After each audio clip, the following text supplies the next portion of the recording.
Hi everybody, it's Sarah Cray with Let's Make Art, and I teach watercolor. And this week we are doing abstract washes. This is kind of different than what we've done before, and I'm so excited to show you how you can create different textures and really talk through abstract art and what that means and what that looks like. So we will be using a few different tools and supplies for this project. So first of all, our paint colors, we're going to be using 3 paint colors. And this is the Dandelion Paint Co., which is our in-house brand. And our first color is Fuschia. Our second color is Honey Brown. Our third color is Amythyst. Now, because we're doing different textures and different sprays, we're going to be using some different supplies that I think would be super helpful for you guys to have so you feel good about this project. One of them is the tape that I'm obsessed with. I think it's called soft tape. Holbein soft tape. Yeah. It says Nitto in the middle though. I know, but I think on our website it's called just soft tape. So I would highly suggest getting something like that. I am using the box that your subscriptions come in as a way to tape my paper down and also protect it from all the spray that we're going to be doing, because we're going to be doing lots of sprays. Upcycling. Yes. Also, we are going to be using this Holbein spray bottle. And just so you guys know, you can just use one spray bottle. However, to get this project done, we will be doing different colored sprays, like in different steps. And so to make it easier on myself, I just got a few different ones and filled them with the paint colors. But only one spray bottle comes in the subscription if you are a subscriber. So what I did do when I made this project to make sure it was possible is I did just use one spray bottle and I just like rinsed it in between. It's just a lot of extra work. So if you don't want to do that extra work, if you can just get a few. Make a nice habitat for your spray bottle and make sure to keep it a clean habitat and feed it, it should morph into 2 eventually. Yeah, it would just grow. Yeah. I think that's how it works. Feed it a lot of Thai food and it'll just bud off another spray bottle.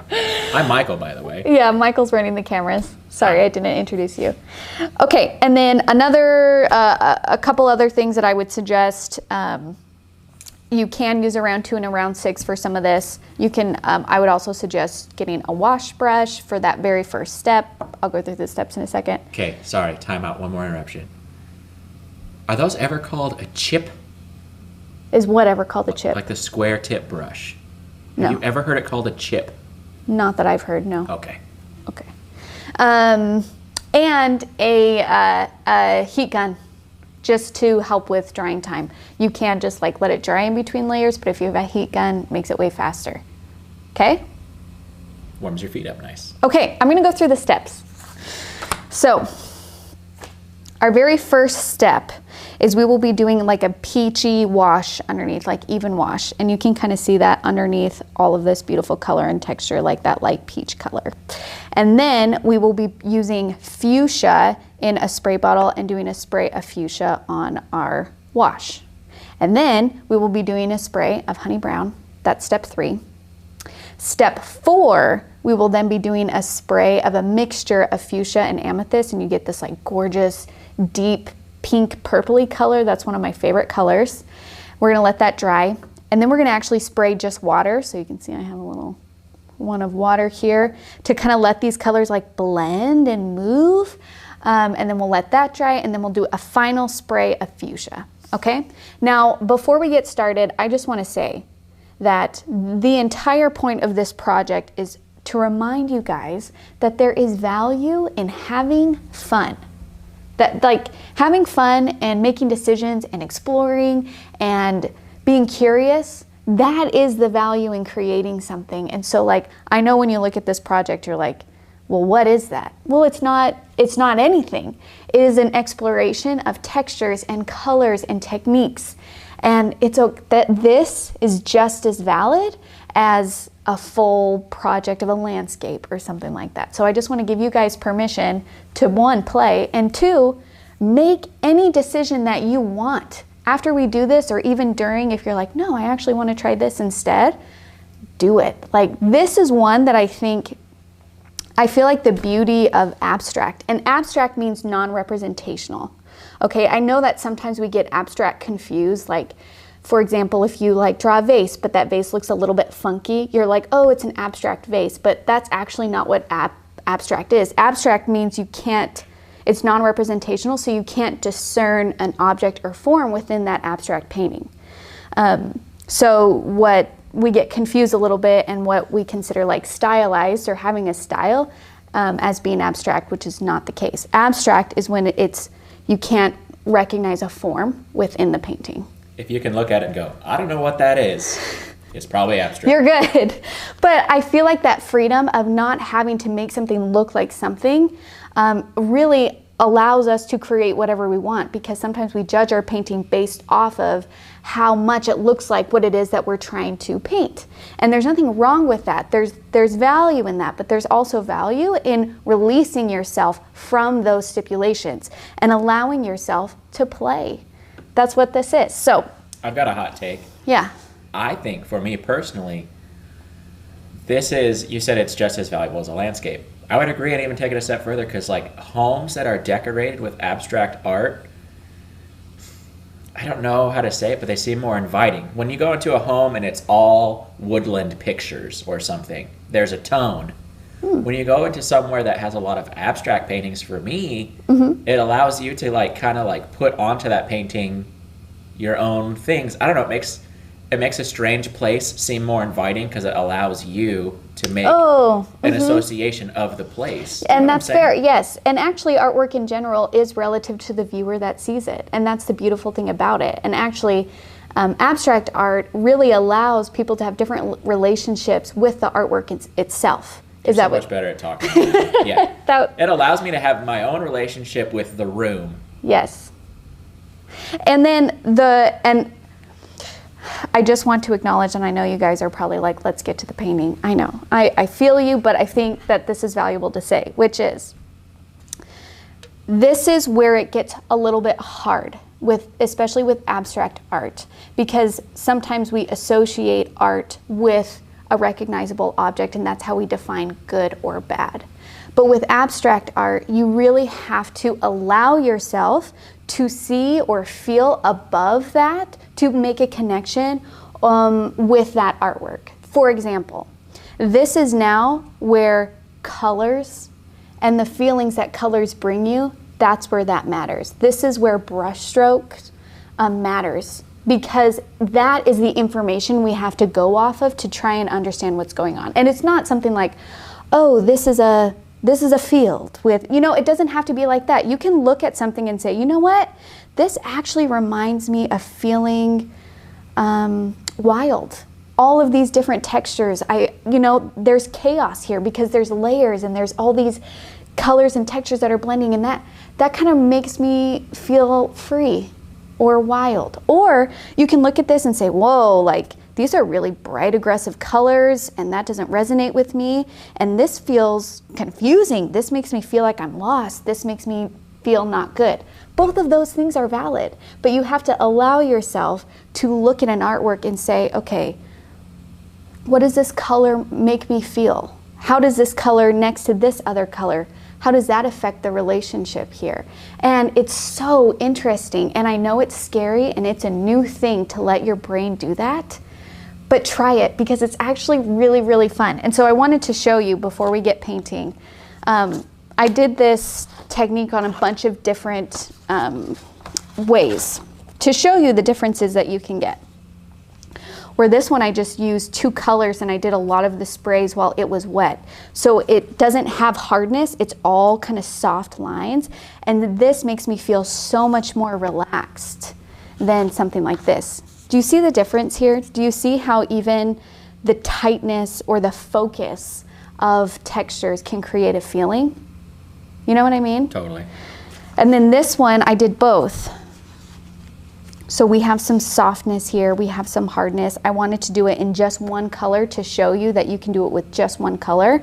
So you can look at all the colors that you have, and you can even free yourself from the 3 colors that I'm using and use whatever paint colors you have and say like, I actually really like it, these colors. And this is where personal preference comes into play. And it's really hard feeling comfortable enough to say like, I like this combination. I think sometimes we're waiting to be told what it is that we like, but it's up to you, my friend. And I'm not going to tell you what you should like, because what you like is just as valid as what I like. And so it's scary, but you guys can do it. And then this one, I wanted to see what it was like if we did a really dark wash first. And I feel like the textures are not as obvious on this, which is kind of cool too. So it just depends on what it is that like you want to do. And maybe this is just about exploring and having fun, and you can think about colors and feelings later. If you don't even want to think about feelings or associations, that's fine too. Like, this could just be a cool thing. Oh, one more thing I wanted to say. We do have an art journal subscription box with Jessie, who you're familiar with, and a lot of art journaling, I think, is layering and doing like backgrounds and textures and stuff like this. So I also thought that this would be a really cool thing to do for art journaling. If you guys, I don't know, if you guys do both, you guys can check out her tutorials. They're fabulous. But I thought that this was a great way to actually like mess up that paper and start a journaling page as well. So I don't know, so many things. You were talking about looking at an abstract piece of art and it's just kind of invoking a feeling in you. Mm-hmm. There's a couple artists, and not just I don't know, like painting artists, but like little short filmmakers and musicians. I find that they make art that makes you uncomfortable. Mm-hmm. Or like you look at it and you go like, I hate that, but like that's their intent. Yeah, to that's get a reaction. Yeah, I don't know, and I think it's kind of a weird paradox to be a successful artist who purposely makes uncomfortable art. Well, I think one of the beautiful things about art is to maybe talk or look at something in a new way. Like that's the hope, I think, is to say like, okay, yes, I know that you have seen flowers before. I know that. So like, how can I paint this or introduce this to you in a way that feels new or feels like something else or feels like a different experience? I think art is about creating new experiences for people, whether they're good or bad or sad or thoughtful or just happy.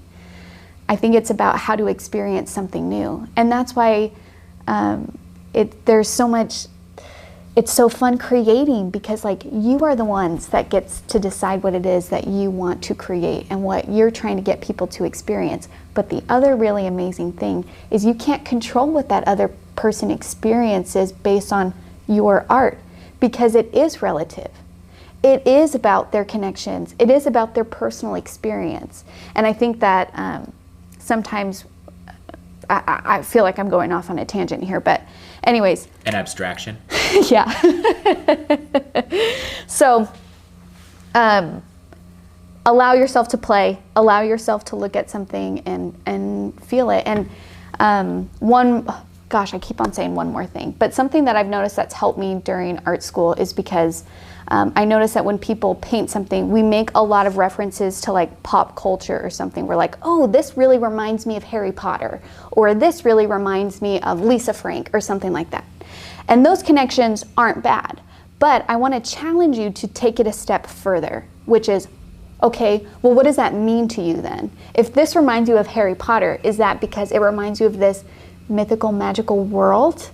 Or is it because it reminds you of maybe like something kind of mysterious and dark? Or does it remind you of like good and evil? You know what I mean? Like, take it a step further, which is, what is it about that like pop culture or cultural reference? What's underneath that you're connecting to and making that connection? And then that is an easier way for you to understand colors, style, textures, feeling, that kind of thing. Does that make sense? What? I just, I know sometimes you get me going on a tangent about mycorrhizal associations and plant roots and stuff, and I think you like smile at me because I'm so passionate about it. Yeah. I love watching you talk about abstract art because I think like it's nice for the Llama Land people to see like what you really like in your personal life. I know you love abstract art. You know what I mean? I love trying to explain what it is about things, because I think a lot of the times when we get frustrated or don't like something, it's because we don't understand how to even look at it. And so I just want to show you, like, this is how I approach it. And that's why it can, like, sometimes you can look at a splatter on a canvas and be like, what is that? I don't get it. And then you don't like it. But it's not because it's bad. It's because we're looking at it wrong. And so I just want to share with you how I try and look at it when I look at abstract. How does this make me feel? And why does it make me feel that way? I think it's an important art form, abstraction, because it's so, to me, it's so much more vulnerable to make abstract art than to try to paint a realistic duck, because it's such an easy teardown for someone to go like, oh, what is that? Just splatters on paper. Yeah. And like, it's like almost a joke at this point that like abstract art is like, haha, okay, well, it's just a white painting on the wall. Why? I could do that same thing. But the fact is you don't. Yeah. And like, abstraction is vulnerable, and like, I think it's one of the purest forms of real art to me. Yeah. I don't love to say like one is better than the other, because I just think that trying to, unless it's Sarah Cray art, that's the best. Unless I made it, then you know. No, I'm just kidding. But I just want to show you guys that even through this exercise, you guys just decide that abstract art is not for you. That's not bad either. I don't want you to feel like that's bad. I just want to give you the information that you need so you feel comfortable and have the tools to understand if you actually do like it or not. Because sometimes I think we just don't have the tools, and so then we kind of just dismiss it. And that's not anyone's fault. It's just maybe you're just not aware, and that's okay. Like I'm just trying to help. I just care. Okay. Let's actually start painting. Thanks for coming. You guys have a nice day. All right, we'll see you guys later next week. No, just kidding. Okay, now let's actually get to painting. So I cut my paper in half just because it fit into my box smaller. What I would also suggest is, because there are different layers and different drying times, if you guys want to have a couple different ones going on and trying different things simultaneously, that's also like really fun too. But I'm just going to focus on the one, because even though I haven't done this so far, it's good to focus. Okay, while I'm teaching. So my very first step one, is I'm just going to do a layer, a light wash layer. And I'm going to grab a little bit of fuchsia and a little bit of honey brown. Now you can use a round 6 to do this, but I just want to show you the size of your brush and the space you're trying to fill, those correlate. So because this is a larger space and a round 6 is a smaller brush, this might not be the best brush to do it. If this is all you have, it will still work. If you have a larger brush, use it. If you have a larger wash brush, use that, which is what I'm going to do. Okay? So I mix this color. I taped my paper off. And now I'm just going to do a wash. Now I'm just laying this down quickly. It's okay if there's hard lines. It's okay if there's different textures, because we're really going to cover most of this up anyway. And the reason why I went with the light wash instead of a dark wash, because here, when you do a dark wash first, then the splatters on top just don't stand out as much. It's not as contrast in value. And I like contrast in value. That's something that I'm a fan of. Sarah, when you go to an art museum and you're looking at the paintings, is it valuable for you to know what brush they used in that painting? Do you care at all? Or is that something that you know, like, oh, they used a tiny little brush to do this huge thing, or like they used a huge wash to do you like that kind of information, or is it just kind of like, I don't care, I like the painting? For me as an artist, I like that kind of information, but I think what's more fun too is being able to look at these small moments within a painting and try and imagine what it is that they use. So for me, it's not frustrating that they don't say it, because I think the fun part is just like not knowing. And I think that that's what creates a little bit of interest, because you're like, whoa, what's going on here? Look at these tiny little little marks and just taking the time to sit and look at something and then try and be like, whoa, like how did they go about that? Like Finger painting mostly. fingers. All right. All right, that's step 1. Someone gif that little thing Sarah just did. There it is. Or GIF. I don't know. I don't know how to say it. I never say it because I just feel like it's always wrong no matter what it is. I call them GIFs, and I was laughed at when I moved to Missouri, but I don't know if that should carry any weight or not. You know? Okay, so now we're moving on to step 2. We're going to do a fuchsia spray. Now, I already put fuchsia paint in here, but I want to tell you guys a little trick, which is I know that we think because the color is concentrated that if we did mostly water with a tiny bit of paint that the color will come through on the spray, which I learned the hard way, it does not. You have to have mostly paint in here if you want the color to actually come through. So this is like all paint in here, but I only did a little. As long as the tube is touching it, then that's good. But if you try and use like this much water and like 4 drops of paint, it's gonna be water when you're spraying it. The color will not come through. So I just wanna like let you guys know that. Okay, now when it comes to spraying, and I'm gonna do this on here just to actually, let me get a scratch paper, hold on. I'll use this one. I'll use my warm-up paper. When you do spraying, I just wanna show you the difference between doing it close. Oh, hold on, there's still water in here. Don't just spray it out in the world. Hold on, let me get my other box. I don't want to knock it. Spray it in your pan. Oh, good idea. Okay, there's still water in here. The color will come through. There it goes. See that? Okay. So you can do it close or you can do it far away. You see that? Reminds me of Dexter. Yeah, splatters. Look at, oh, I'm so excited already. Okay, so I just want to give you permission to do close and far away, whatever you guys see fit. And I'm going to start with far away. Do some sprays, just like that. Let's do one close just to see. Ooh. I'm already so excited about this. Okay, that was step 2. Congratulations, you did it. And the so fun thing about this project that I'm really excited about is what I'm gonna make right here is gonna be so different than the example. And it's gonna be so different than what you're doing at home. And I love that. I love that.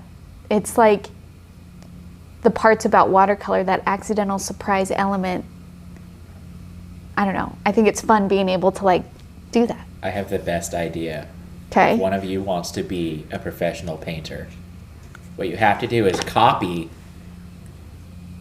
abstract paintings, highly detailed copies, like do the exact dots but actually paint them.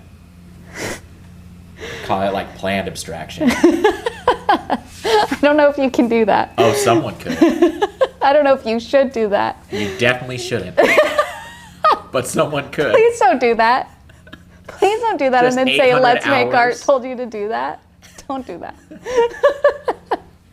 Okay, now I have honey brown. Now, if you only have one spray bottle, you would just go rinse this out. And then after you rinse it out, you gotta do a couple sprays of just water to get the color out of the tube and the spray. And then you can, yeah. Could you just take the top off of that and like just dip the hose and be careful? Dip your hose in the paint bottle so you don't get the big jar? No. You take the Oh, top I see off. what you're saying. Use your little paints and Maybe. dip the hose. I didn't try that. I don't know, just a thought. Yep, Just a thought. Could be messier. I would 100% spill my paint bottle, like no doubt. There would be paint everywhere, so I'm not going to do that. However, if you guys are super careful, that could be an idea. Okay, now I have honey brown, and I'm just gonna do the same thing, spray. Well, get it warmed up. Come on, little guy. What's going on here? I wonder if this is... I just feel like you're building up pressure in that bottle and it's just gonna blow up. I know, what's... Oh, do you know what? I wonder if there's a kink in this. Let me try one more thing.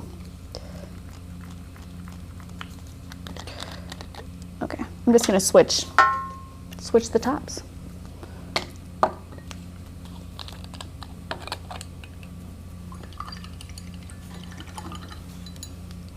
But if you switch, so I just switched tops, but it's gonna be like pink at first. There we go, now we're getting honey. Okay, now that we have honey, the other thing that I wanna point out is since I'm only filling the bottom little bit with paint, if you hold it sideways, the tube isn't touching the paint. So if you gotta lift your box straight up to spray it, you can. Okay. Do you find yourself concentrating your sprays? Or are you just kind of freewheeling? I'm freewheeling here. But I think ooh, that's a more concentrated one. Okay. Like you're trying to follow a shape? You doing like, nope. This is going to be a V. I'm not. For victory. But you guys can. I really am just like going for it because that's what I did when I made this project is I'm like, oh, I'll just try this. I'll just try this. And then just as I go. What's going to add is when we start doing a water spray because then these colors will start to blend and mix together. Okay. So we did step 3, which was our honey brown spray. Now step 4 is I combined fuchsia and amethyst together to get like a more purpley color. It's Amythyst. Amythyst. That's the technical term. I'm actually going to put a little bit more amethyst because I just sprayed and it looks mostly fuchsia. But you don't want it, okay, this is where color theory gets pretty interesting. Because we're using honey brown, which is more like a yellow gold, and purple, you don't want to have a mostly purple color with this mixture because the honey brown and the amethyst mixed would make brown. Browner, like a brown. So just make sure there we go. Make sure it's a mostly pink purple. Oh my gosh, look at my hands. I don't even notice it anymore. How can you tell that you're not? Tell me you're an artist without saying you're an artist. And I'm gonna just wipe up this mat and pretend like I didn't just get paint all over the mat. I'm gonna put a little bit more pink in there. The mat came that way. I saw it there when we unpackaged it. Listen, it's an artist's mat. That's how we know it's made for an artist if it comes with pre-paint splatters. This is a great way to use up some of your old paint stores too if you got a lot of paint laying around. Oh yeah. And like have fun with it. Yeah. Like just don't spray people. What if you did that like whenever your kids did something? You can tell who's been bad because they're just Tahoe blue. Or different colors are associated with different behaviors. Luna, you've been great. Green spray. Green. The grocery store trips would be hilarious. I mean, I'm not saying we should write a parenting book, but I don't know. It's writing itself. All right, so I got another color. Spraying that across. Oh, yes. Okay. All right, we're doing good things here, you guys. Now we're on to step 4. I'm so impressed with the box idea. The box idea was so good. Right? Yeah. It works so good. Now I'm gonna do just water, but I gotta get the paint out. Okay. So now I'm spraying and letting these colors kind of blend together. Oh, look at that. I feel like I need more pink. What do you think? I think so too. And this is where you guys get to make the decisions where you're like, okay, this is cool, but I want more of this color. And you can totally change it along as you go.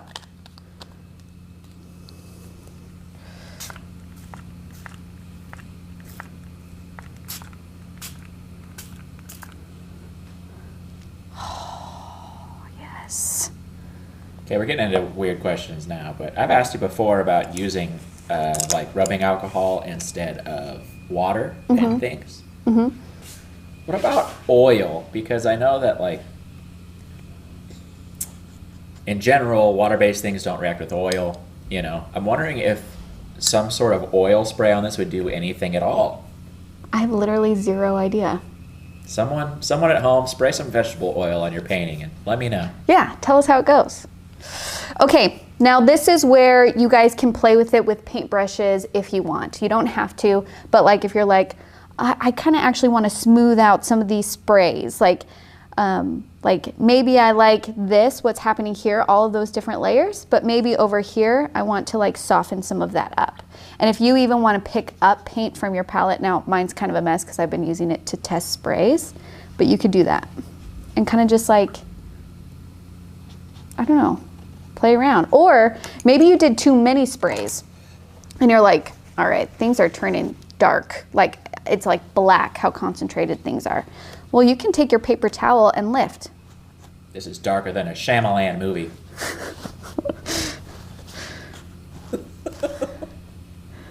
Ooh, I kind of really like how, oh my gosh, look at that like gold color. Whoa, and then look how that's making that a light pink over there.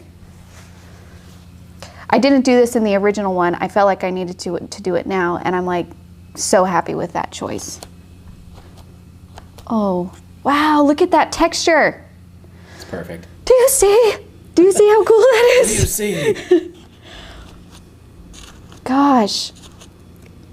I'm sorry. I just... Wow, that totally changed everything. Right? Yeah, I love that. And this is what I hope you guys do, is that you just like say, I wonder what would happen if I do this, and try it. And the best part, my very favorite part, is it's only a piece of paper. And if you do not like what happens, you throw it away and you try a different kind and you say, okay, I learned that maybe I shouldn't have combined those two colors, so I'm going to try it with these two colors. And if you're really worried about making, like, if you keep getting like mud and gray and stuff like that, then if you're looking at a color wheel, just use colors that are next to each other on the color wheel instead of across from each other. I got a little bit edgy here and did purple and honey brown, which honey brown is more like a yellow, which was edgy, okay? But I felt like I can kind of control it. If you're not there yet, then just do colors that are next to each other. Just stay with like pinks and purples and blues, or maybe blues, greens, yellows, like that kind of stuff, okay? Oh, okay. I feel like I want more pink over here. So I'm gonna do, oh yes.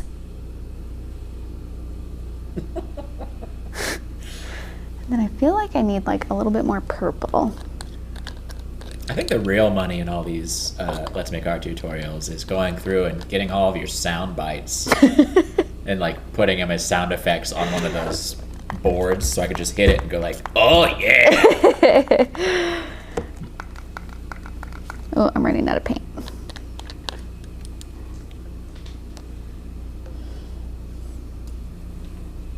And this is also where like a heat gun would be great. For example, like this whole area is pretty wet now, right? So like whenever I do a spray, that spray is most likely going to soften and diffuse out and mix together with the already wet surface. If you want to keep your colors and textures like dark and sharp, you're going to want to make sure the surface is totally dry before you spray. I'm kind of still okay with it like blending out right now. You could totally salt this. Oh, salt would be so cool. Oh my gosh. I'm so happy. Okay, now I'm gonna let this dry before I do anything else. Sometimes you gotta stop before you get like too crazy, you know what I mean? And even though it feels like really exciting to keep going, I'm just gonna like let it dry and lift up a little bit of color. Man, look at that yellow underneath there. Yeah, oh, so good.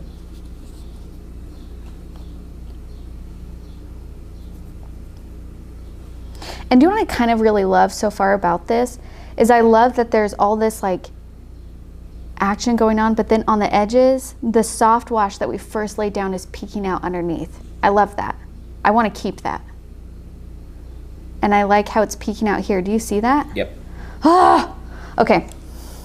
We're gonna let this dry. And then maybe do one more spray depending on what everything looks like while it's dry. Then we'll be done. Perfect. So we'll be right back. Okay, so my painting is dry for the most part. You can see maybe those 2 spots are still wet, but that's okay. And so like this looks so different from then when I walked away, and that's because it was still all wet. And so when things are all wet, they're gonna kind of blend and move together, which is great because look at like, I just love that there's these washes in here with textures on top of it. And so my very last step is I want to do one more layer on top, and I want it to make sure that it's sharp, and it should stay sharp since my painting is dry. And I want to make sure that this is a darker value so it will show up. If you want to do just water, you totally can, but what will happen is those water spots will probably just end up lifting up some of the color, which is cool in and of itself, so you can totally do that. If that is what you're thinking you want your painting to be.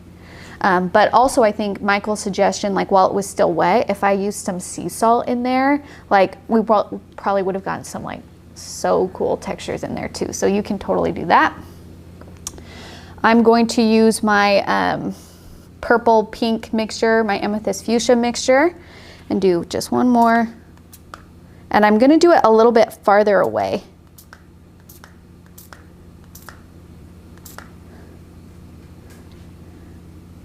I feel good. I feel good. I just wanted a little bit of sharpness and dark value right on top. And that's all I'm gonna do. I feel good. I feel like I got all the areas that I wanted to. So then I'm gonna dry this with my heat gun, and then we'll remove our tape and we'll be done. Perfect. Okay, I'll be right back. Okay, I dried my spray. I love it. I love this so much. I hope you guys have so much fun with this because I'm literally having the best time. And then now is the reveal. Now we untape it. You ready for this? I'm gonna do a drum roll. That's much too loud. I'm not doing a drum roll. Softly peel, be tender. Okay, be honest with us llamas, Sarah. Have you torn that tape yet? Has it torn paper yet? Wow, just magic. And can you like appreciate this clean edge? Yeah, that's incredible. I know you guys probably were super confused at seeing that tape in our May box, but it is magical. I just don't understand how tapes can be so different. It just seems like it's like papery top with glue on the bottom, you know? You know what? I agree, but also I just think it's the same thing with art supplies, which is what is the intended purpose of this tape? And then they make it.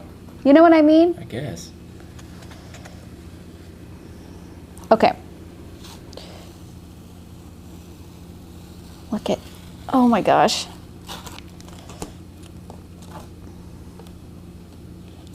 Clean edge paintings are just the best. So satisfying. Also, your box is now art. Seriously.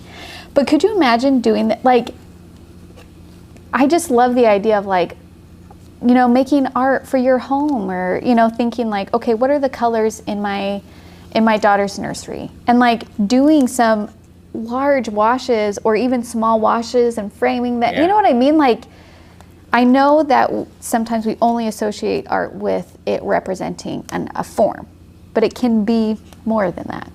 Or, I'm going to go back to my chorus and say, if you hang up abstracts in your house, I like your house. Look at that. Wow. Oh, I like it better than the other one. this was the original. Yeah. So I think in this one I used more water. So, because you can see that those washes, see where they really blended together and kind of smoothed out. So I think when I did water sprays, I did more on this one. This one I did more paint sprays, but I love it. It's so good. I love it. And then like, let's appreciate our hands. If your hands look like this, you're doing something right. If your hands don't look like this, I am thoroughly and sincerely impressed, and I would like to know your secret, you know? Gloves. What are those? Okay, this is our project, and I hope you guys allowed yourself to play and explore. I hope you guys allowed yourself to have fun, and I hope that you take the time to look at this and try and connect to other things instead of just like face value. You know what I mean? Like, spend some time with a painting, spend some time with some colors, and think, how is this making me feel? How am I reacting to this? And even if you go, oh my, I hate this, you know what I mean? Like, disgust, why?